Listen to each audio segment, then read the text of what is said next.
Do not believe in anything simply because you have heard it. Do not believe in anything simply because it is spoken and rumored by many. Do not believe in anything merely on the authority of your teachers and elders, but after observation and analysis. When you find that anything agrees with reason and is conducive to the good and benefit of one and all, then accept it and live up to it. Lord Buddha. The Buddha's teachings provide profound wisdom for living an enlightened, harmonious life. Buddhism encourages us to show compassion to all beings, including those who may wish us harm or impede our progress. However, Buddhism also recognizes that certain types of people can negatively impact our spiritual development if we allow unhealthy attachments or aversions to grow. Today, let's explore 7 types of people Buddhism cautions us about, so you can navigate these relationships skillfully while staying true to your practice. As the Buddha said, do not dwell in the past. Do not dream of the future. Concentrate the mind on the present moment. So without further ado, let us begin our mindful examination. Type 1. The manipulator. Picture yourself meditating serenely by a tranquil pond. As you focus on your breath, you notice ripples disturbing the stillness of the water. These emanate from the manipulator, who is throwing stones to manipulate the environment to their benefit without regard for your experience. The manipulator skillfully and subtly uses methods like gaslighting, emotional blackmail or deception to control others and get what they want. Their actions gradually disturb your inner peace if you get caught in their web of lies or guilt trips. Buddhism cautions us not to act out of aversion. So when dealing with a manipulator, reflect on why they feel the need to control. Perhaps they suffer from underlying insecurities, having compassion for their suffering rather than reacting angrily. You can free you. Also, connecting to your intuitive inner wisdom helps you discern truth from falsehood, instead of getting lost in their distortions. As the Buddha said, 3 things cannot be long hidden: the sun, the moon, and the truth.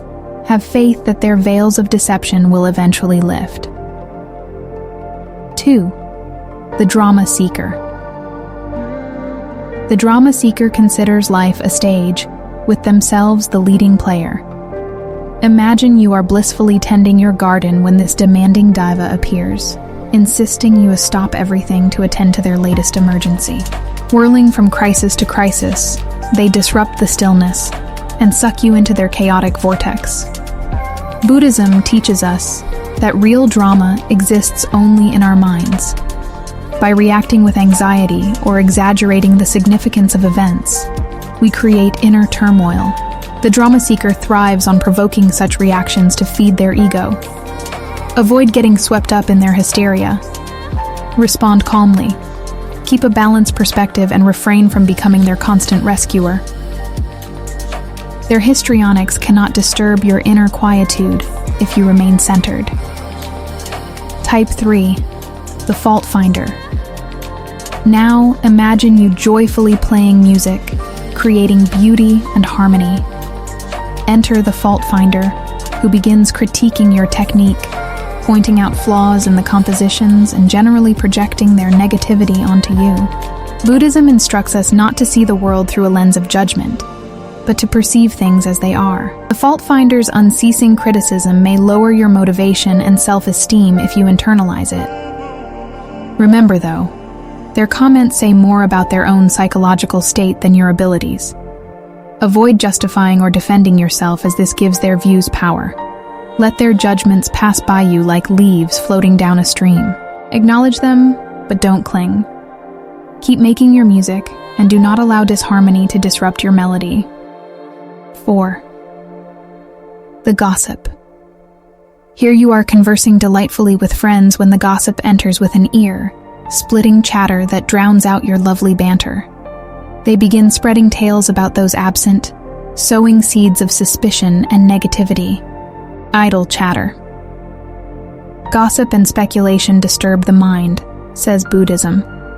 It breeds misperceptions and creates strife. Avoid getting drawn into the gossip's distorting narratives. Remember, there are always multiple sides to any story. Seek clarity directly from the source if important matters are being discussed. Keenly but firmly steer the gossip away from Makra King, back to constructive topics that uplift your spirit's Raitha, then drag them down. Type 5. The Doomsayer. Visualize yourself blissfully strolling through a bright, verdant forest when the Doomsayer jumps out from behind a tree, shouting that disaster and destruction are imminent. They frantically describe worst-case scenarios, trying to instill anxiety. Buddhism teaches us not to become preoccupied with speculative future catastrophes. This distracts us from living fully in the present, the only time and place we have true power. The Doomsayer's nightmare prophecies thrive on fear. Do not let them infect your mind and cloud your sight. Avoid being swept up in their what-ifs. Focus instead on proceeding calmly, ethically, and optimistically, dealing skillfully with any situation that actually arises. Type 6. The Controller. Here you are freely and joyfully wandering while appreciating the beauty around you. Suddenly, the controller strides in and erects fences, barriers, and restrictions, inhibiting your movement. They impose their rigid structures and steps without regard for your needs. Buddhism instructs us that imposing external controls often stems from inner fears and insecurities. The controller craves order and regulation to cope with their own anxiety. Do not internalize their systems. Recognize their ways may work for them, but don't necessarily suit you. Politely decline their rigid advice if it feels confining. Keep moving flexibly along your own path. Remain inner, directed instead of complying just to please them. Type 7. The Fair Weather Friend. Finally, imagine yourself lost, hungry, and cold in the wilderness. You cry out for help. From a distance, you spot your fair-weather friend sauntering along leisurely. You plead for their assistance, but they pretend not to hear you and disappear down the sunny path. Buddhism urges us to associate with spiritual friends who selflessly support our personal growth. The fair-weather friend is only present in good times and abandons you in crisis. Do not waste energy chasing after them. Surround yourself instead with wise beings who lift you up, even during life's inevitable difficulties. On your journey to enlightenment, you need friends whose compassion and solidarity are unshakable. As we conclude our exploration of relationships that can challenge our spiritual progress, let us remember that the power to choose our path ultimately lies within ourselves. Buddhism teaches us we all have the potential for awakening and freedom from suffering, but it is up to us to cultivate wisdom, steadfastness, and compassion on this journey. As the Buddha said, "No one saves us but ourselves. No one can, and no one may. We ourselves must walk the path." When we encounter people who may wish us harm or impede our development, we have a choice. Will we allow anger, judgment, or resentment to poison our minds? Or will we respond with equanimity, restraint, and understanding? The Buddha advises you.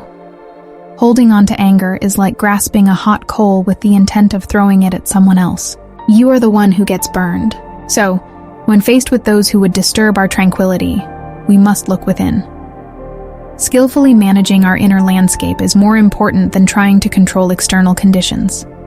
If we maintain focus, equilibrium, and loving kindness, no relationship has the power to shake us from the path. The Buddha says, "Peace comes from within. Do not seek it without." Remember, we alone nurture the seeds of enlightenment moment by moment, through intention and action. Relating to difficulties and frustrating people with wisdom and compassion will help fertilize our spiritual growth. Life will continuously present opportunities to practice patience, non-reactivity, and discernment.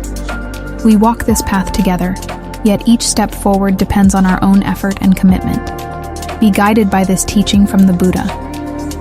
Work out your own salvation. Do not depend on others. Rely on your inner light.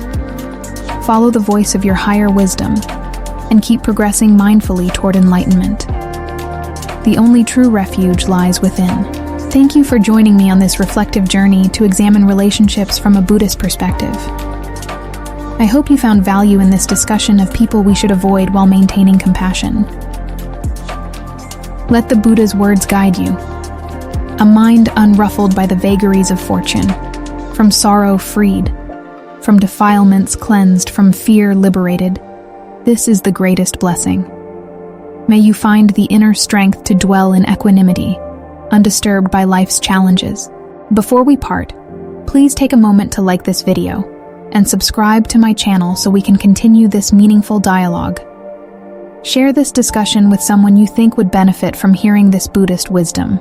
And I'd love for you to leave a comment sharing your key takeaways from our time together. What stood out as most important or insightful? How might you apply these learnings to your own relationships? This is an ongoing journey of self-discovery. So let's support each other mindfully on the path ahead. For now, go in peace and take the Buddha's light within you.